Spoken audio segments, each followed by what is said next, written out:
Hi guys, yeah, welcome back to my channel. I'll be showing you how to cut 180-degree flex cut. Let's dive into the video. Alright guys, after spreading out your fabric, the next thing you will be doing now is to fold your fabric this way in a rectangular form or bias form. It's still the same thing. Make sure the fabric align, adjust all the edges and make sure everything is equal. After arranging it guys, take it from this edge again, then fold it again. That is into 4. So the fabric is folded into 4 presently. So after that, you arrange the fabric well, let it align. The next thing is to mark the round waist measurement on the material. That is your waist divided by 4. You folded your tape rule and divide it by 4. The mark is on the cloth. If you are adding a zipper to the fabric, add 1 inch or 1.5 inches. It depends on your preference. So guys, when I marked the skirt length, it didn't occur to me that it's not showing on the camera. So I would redo now. To measure the skirt length, right from your waistline, place your tape rule, then mark the skirt length of your choice by adding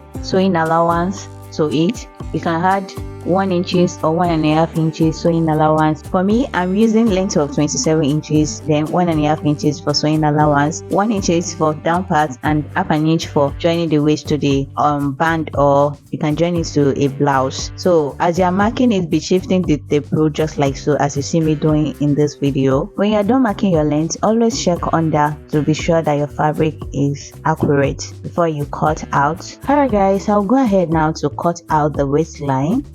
Then the next thing is to cut out the length away from the excess fabric. I'm done cutting it out guys. So if you fold it into 2, this is how it looks. This is the down part. This is the end of the tutorial. If you are yet to subscribe to my channel, please do so. Thank you.